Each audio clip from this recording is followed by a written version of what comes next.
There was one thing I forgot to tell you about when I was talking about Latin. I had said the day yesterday that something like 80% of English words come from Latin, are derived from it. It might be 60%, but I want to make sure you realize that these are not the most frequent words. English may have 30,000 words in it, maybe more, but that list of 100 that make up half of the words we use all the time, not nearly so many of them come from Latin. English is a Germanic language, and so the words that we use most of the time for the structure, the core of the language, is Germanic. This is in that vast vocabulary that English has. A lean and hungry look, I put that up there because I remember from, before I leave Julius Caesar completely, Cassius, he's the bad guy. And I remember, well, it's not quite right to say he's just a bad guy, but Julius Caesar says, says he has a lean and hungry look. And says he wants to be surrounded by fat men or heavy men because you can trust them, but somebody who's lean and hungry, he doesn't trust skinny people. And I remember that as a kid because I was pretty skinny when I was a kid. I don't know. All right, anyway, we're going on. We're going to go on. The Taming of the Shrew. Now here's a play that women, there's some women hate this play. They hate this play. This is basically about a guy named Petruchio who abuses his wife, I guess is what they would say, into submission. And if you look at it like that, you're not going to enjoy this play. I find, though, that I have run into many women that love this play. And it always puzzles me a little bit. Why would they love it? And they say, well, they don't know. They just like it. I like it. It's entertaining.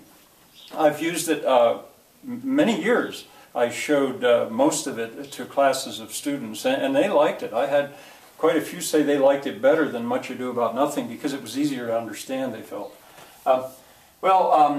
And if you are interested, I highly recommend, well, this man, and I never know about the F's, the R's, and the L's. I never know if I get him right. Franco Zeffirelli. In the 1960s, his version of The Taming of the Shrew is the best. Just like his version of Romeo and Juliet is the best.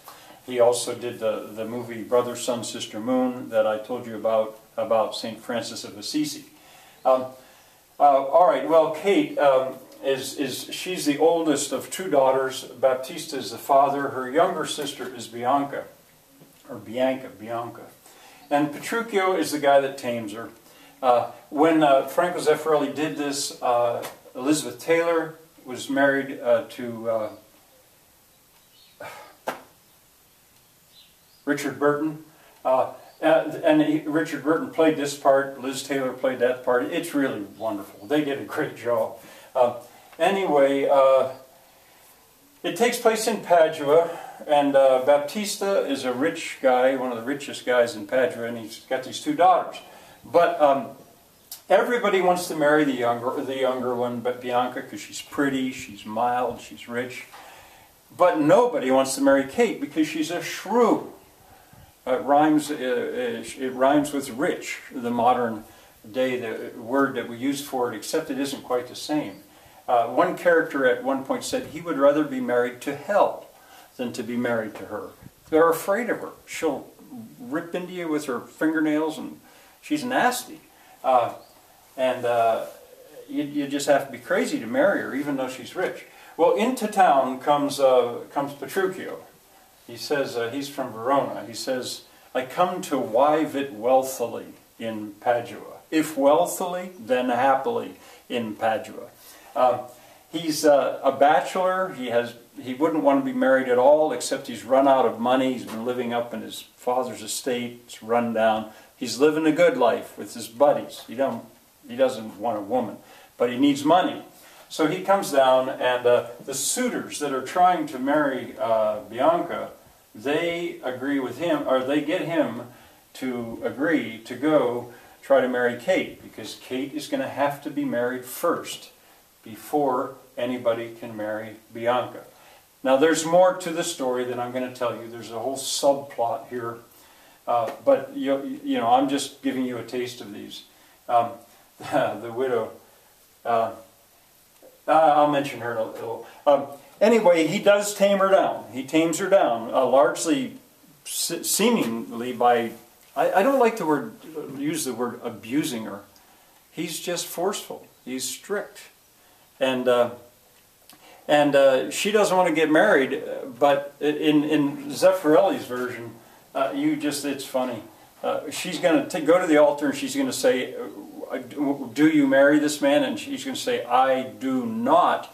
But in his version, Petruchio plants a kiss on her before she can say "not." So it comes out, "I do," and the priest blesses her, and that's it. They're married, and there's nothing to be done about it.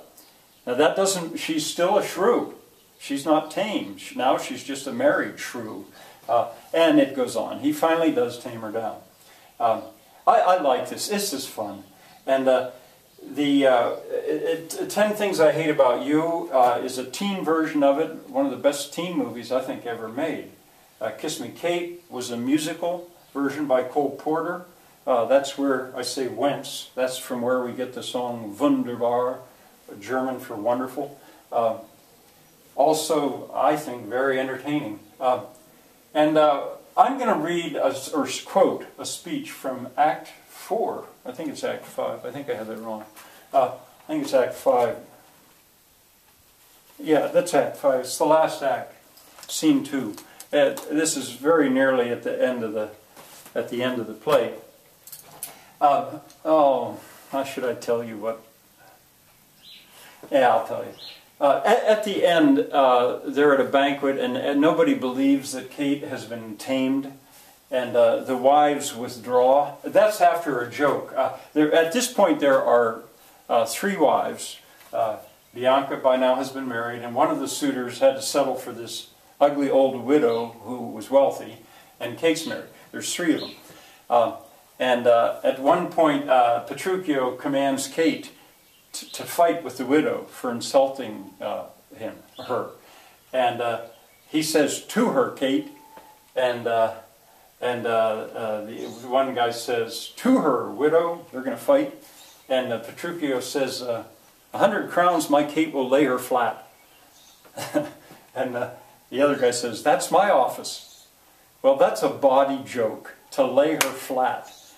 You know, and then everybody laughs. Everyone gets it. There isn't too much body humor in this, although there's one spot that I always don't. I don't let the kids hear what they say, just on the chance that they would understand one of the body jokes. So I do go across that. Well, anyway, off they go, and then they have a contest to see which wife will come back the quickest. The 3 wives are out. None of them know anything about it. And they're going to each one send to their wives and tell them to come back and see which one comes the fastest. Well, the one guy says, "She's busy and she can't come," says the one, and the guy's horrified. Then the next guy sends for his wife, and her answer was, "You come to me," said the wife. And then Petruchio tells his servant to go and command Kate to come to him. Well, she not only comes to him, she brings the other 2 disobedient wives with her, sets them down, and lectures them in this long speech. And this, whenever we've done this, the Shakespearean troupe did this 2 or 3 times. Whoever plays Kate, I say, you've got to memorize this speech to know that you're willing to say this and to make sure you can do it. And it goes sort of like this, at least the way Cole Porter did it.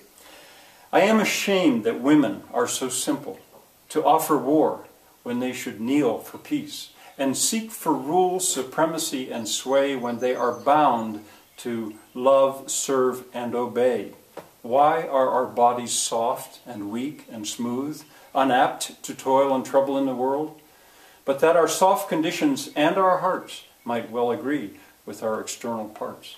So, wife, hold your temper, and meekly put your hand 'neath the sole of your husband's foot, in token of which duty, if he please, my hand is willing. May it do him ease."